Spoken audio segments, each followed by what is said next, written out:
Picture this.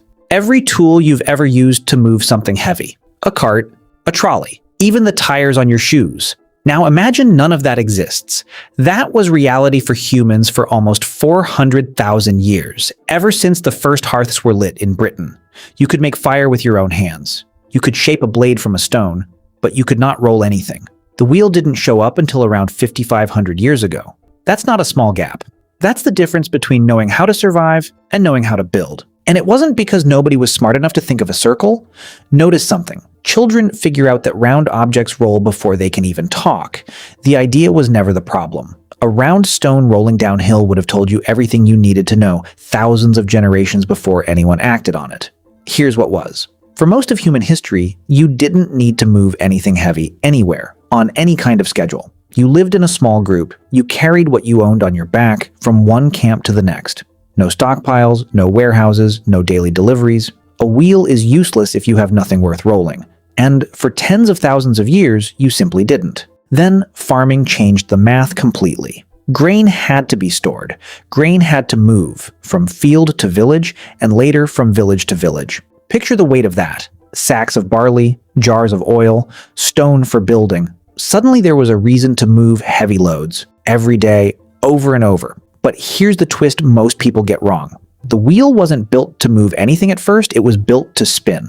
Potters in Mesopotamia used flat wooden discs to shape wet clay, faster and smoother than any hand ever could. Feel that for a second. The wheel's first job wasn't hauling grain, it was throwing pots. Only later, maybe a few centuries later, did somebody flip that same spinning disc on its side and realize it could carry weight instead of clay. And here's where the story gets murky, in the best way. Some researchers think carts weren't invented in Mesopotamia at all. They think it happened almost at the same time, far to the north among copper miners working the Carpathian Mountains in Europe.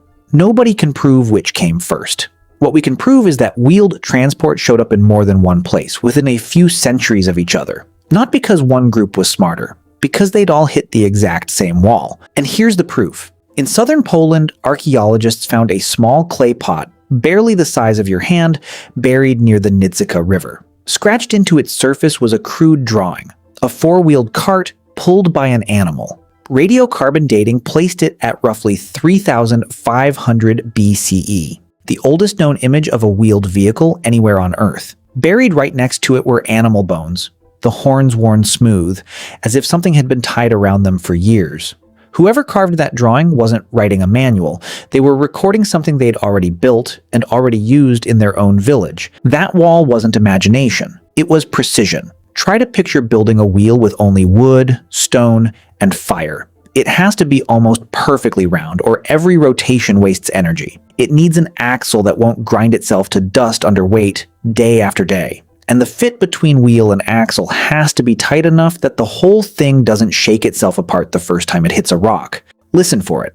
A badly fitted wheel doesn't roll, it screeches and jams. You needed metal tools sharp enough to carve that kind of precision. And for most of human history, you simply didn't have them. Even the ground under your feet mattered. Deep sand, thick forest, steep mountain trails. In terrain like that, a wheel barely beats a sled dragged by hand or by an ox. Push a cart through loose sand yourself, and you'll understand why, within seconds, the wheel digs in and stops moving entirely. Some civilizations that never built wheeled carts weren't behind at all. In parts of Mesoamerica, wheels existed, but only on children's toys, never scaled up. No large animal strong enough to pull a loaded cart, no flat road to put it on. Why build something you can't actually use?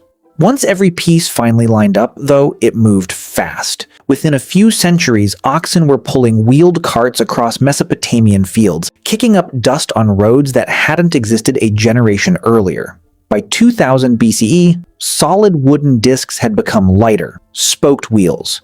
Strong enough for war chariots, but light enough to turn sharply in battle. A technology that took hundreds of thousands of years to appear reshaped farming, trade, and warfare in a fraction of that time. So no, the wheel wasn't late because nobody was clever enough to imagine it. It was late because surplus grain, precise metal tools, and open ground all had to exist at the same time before the idea could matter at all.